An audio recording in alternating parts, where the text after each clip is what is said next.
I'm gonna do now what I call having a conversation with the horse.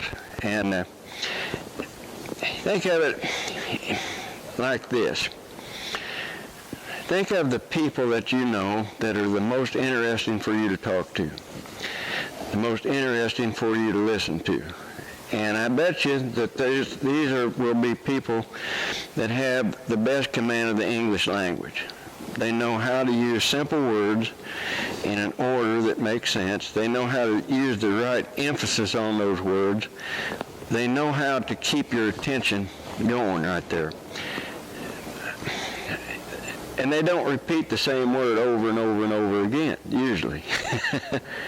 And when it comes to us working with our horse, somehow or another we've got it in our head that repetition is the king of all learning, and we sort of put our horses in a state of boredom because we keep repeating the same thing over and over again. So I'm going to have a conversation with this horse here, and this conversation is going to consist of me moving various body parts. It's going to consist of me sending this horse forward. It's going to consist of me moving front end and hind end at different times, but I'm only going to ask him to do one thing at a time. And when I see that this horse understands the one thing that I want him to do, then I'll ask him to do something different. So right now I'm going to send him forward. I'm going to ask him to go forward right there. He's obviously understanding that going forward is what I want. He's between the outside boundary and the inside boundary. Let me explain what I mean by outside and inside boundaries. This halter is serving as a sort of a pin for me. And when he takes the slack out of the lead rope and he feels the outside portion of this halter, he's up against the outside boundary. If his body is pushing inward towards me, he's pushing on the inside boundary. And I like to let him have complete freedom between those boundaries. So I'll send him forward again. He's closer to the outside boundary than he is the inside boundary, but he's looking where he's going, and his body alignment is telling me where his mind is and how well he's listening. If you notice that his body is slightly arced away from me, and as he's going around, he's paying more attention back here to me. A lot of times when I see horses being, quote, lunged, they'll be looking to the outside like he's doing now, and their body's falling to the inside. Well, that's just going to create something that you'll have to fix when you're riding them. So when I'm sending him around here, I'm thinking my picture is body alignment, posture. How's this horse carrying himself? Where is his attention? Where is he looking? Is he paying attention to me, or is he wanting to air off? He's a little fresh, a little bit fresh. I'm not going to let him jump and play. I'm going to stop. I'm going to change direction here and continue on with my conversation. I'm wanting this horse's attitude to come down. He's fresh, shouldered in. That turn wasn't all that great. He's wanting to just play. So I'm going to step on the gas here a little bit and send him on. By stepping on the gas, I've increased the energy to send him forward with. I'm going to take his hip away here.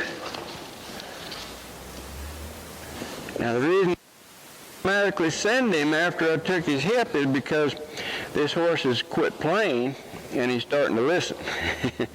So I'm making the situation of listening to me the easy thing, and playing and jumping around here not listening to me the difficult thing. So the minute his attention came full on to me, when I took his hip away, I'm letting him have a moment there to think about that. He's still doing more than I'm asking him to do, so he's telling me that I've got about maybe a fourth of his mind right now, and 3/4 of it is off, just doing what horses do. See, see him look over, he said, he caught me. So I'm going to let him sit there and think just a minute.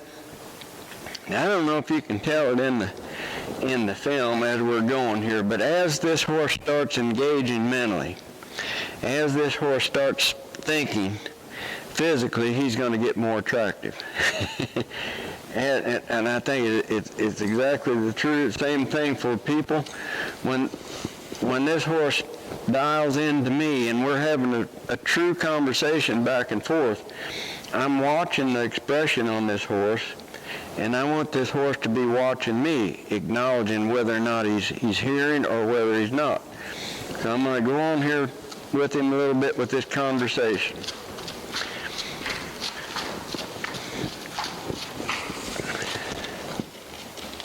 Now, I didn't tell him to face up there.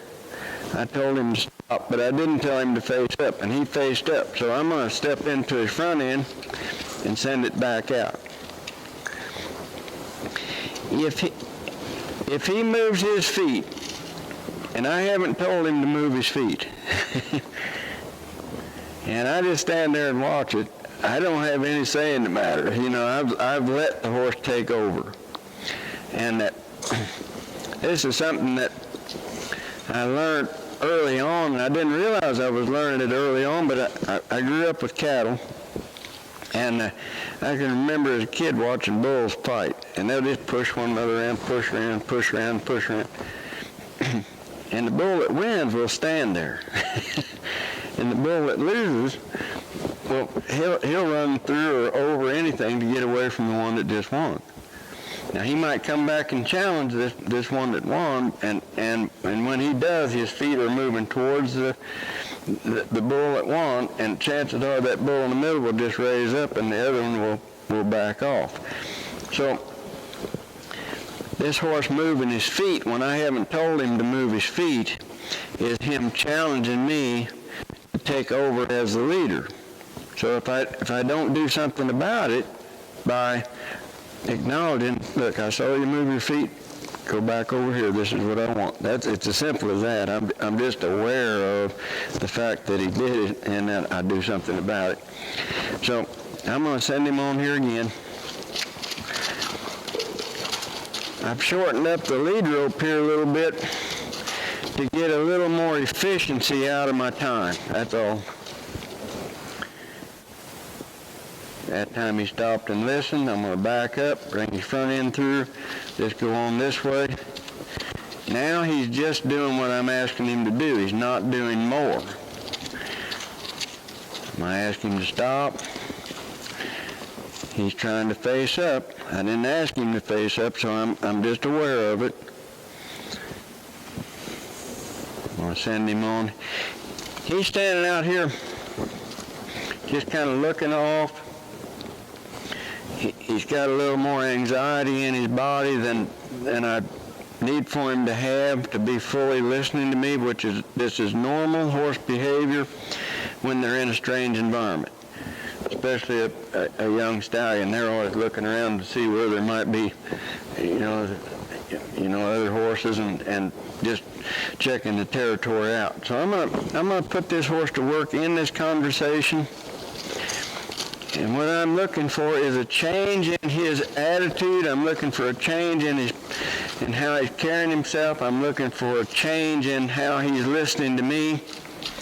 And I'm going to just go on with the conversation. He's going forward now. I've decided I'm going to take his hip away. I've decided I'm going to bring his front end back between me and his hip. I'm going to take his front end all the way around.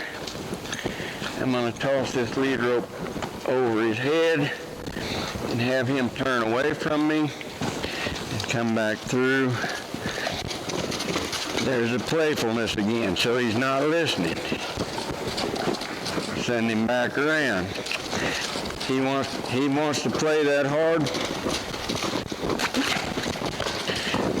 Just put him to work.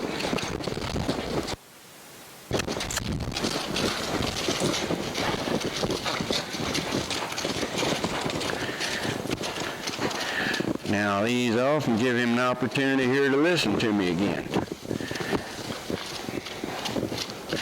Let's take his hind end away on this side. Let's bring his front end back through this way.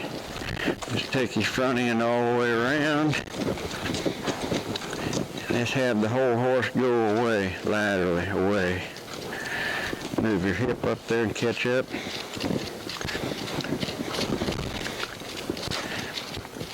Now, you might think, why am I doing this? What could possibly come from this?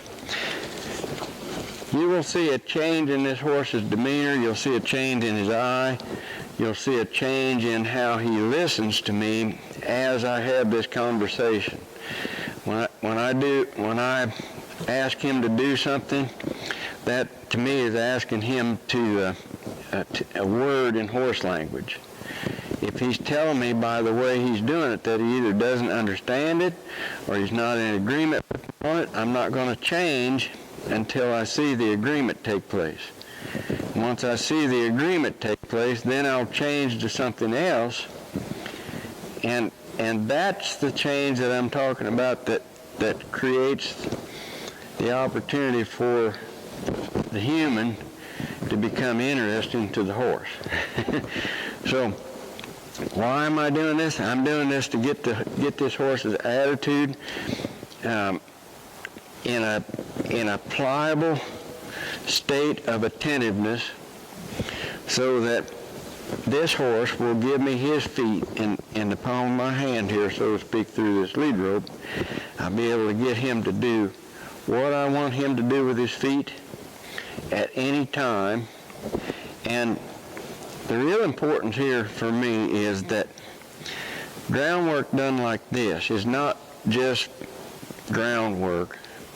This is setting the stage so that we can carry what I'm doing on the ground here over to his back. So I'm not just doing things here on the ground that aren't meaningful when I get on his back. So I'm going to send him on, and we're going to continue on with this conversation. You're getting to see in real time here how to deal with freshness, how to deal with a horse that is in a playful mood and not ready to listen, and how they settle down. And notice I'm not wearing him out physically, but I'm changing enough mentally that this horse is having to think. And I know this is going back to a college, so I know each student that's watching this has got up from a test and thought, wow, I'm exhausted. You see, when you have to put that much thought into what you're doing, it has a tremendous effect on you internally. And that's always part of my clear mental picture, is how's this horse feeling on the inside? What is he feeling like? Is he comfortable? Is he upset?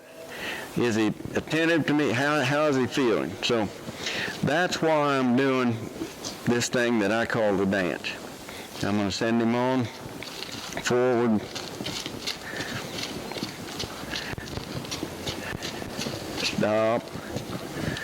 Just have him move his front end away to the right. Just have him stand back. Just have him stop. Just have the to me. Just have him stop. Just have the whole horse go away. Away. Just move just the hind end all the way around. Just bring the front end between me and his hip. All the way around. Just move the front end around this way. Now just have a complete change of eye. Back through. Stop. Okay. So, in a pretty short period of time here, we took a horse that was not interested in listening. He just wanted to be loose and play, to one of being attentive, responsive, respectful, a horse that's in my picture. And to me, if we're going to ride our horses, and that's the only reason to have one, I think, is to ride one, I want them to be like this when I'm on their back. Otherwise, I'm at risk of them taking over and wanting to do their thing, and it might not be, the best thing for me. So, anyway, that was what I call a conversation, and I hope you enjoyed that.